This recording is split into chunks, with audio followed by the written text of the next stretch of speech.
2006 সালের লেবানন যুদ্ধ জুলাই যুদ্ধ নামেও পরিচিত। উত্তর ইসরায়েল এবং গোলান মালভূমিতে 34 দিনের সশস্ত্র সংঘাত। একদিকে ছিল হিজবুল্লাহর আধা সামরিক বাহিনী, অন্যদিকে ইসরায়েল ডিফেন্স ফোর্সেস বা আইডিএফ। যুদ্ধ শুরু হয়েছিল 2006 সালের 12 জুলাই।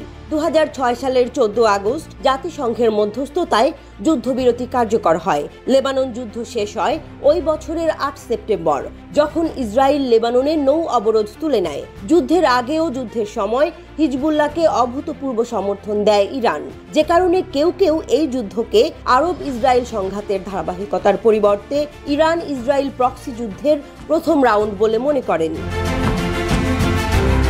মধ্যপ্রাচ্যের সমকালীন ইতিহাসে 2006 সালের হিজবুল্লাহ ইসরায়েল যুদ্ধ এক গুরুত্বপূর্ণ সংঘর্ষ। এটি মধ্যপ্রাচ্যের রাজনৈতিক পরিস্থিতিকে ব্যাপকভাবে পরিবর্তন করে।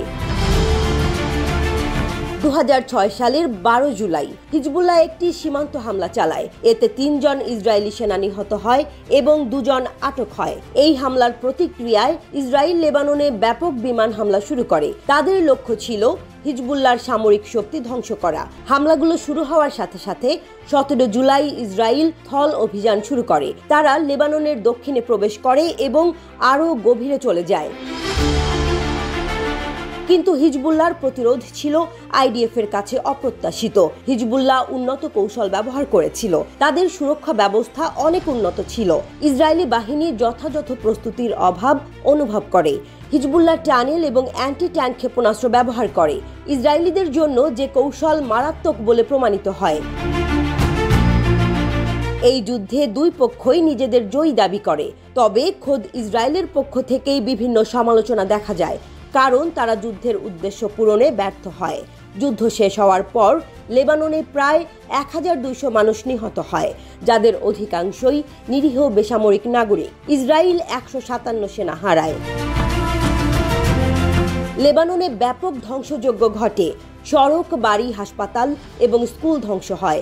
লক্ষ লক্ষ মানুষ নিজেদের বাড়িঘর ছাড়তে বাধ্য হয়।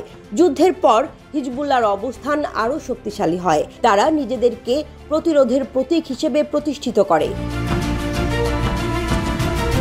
যুদ্ধের পরবর্তী সময়ে হিজবুল্লাহ লেবাননের রাজনৈতিক দৃশ্যে গুরুত্বপূর্ণ ভূমিকা নিতে শুরু করে। তারা সরকারে প্রভাব বিস্তার করে এবং নিজেদের শক্তি বাড়ায়। অন্যদিকে ইসরায়েল যুদ্ধের ফলাফল নিয়ে নানান সমালোচনার মুখে পড়ে।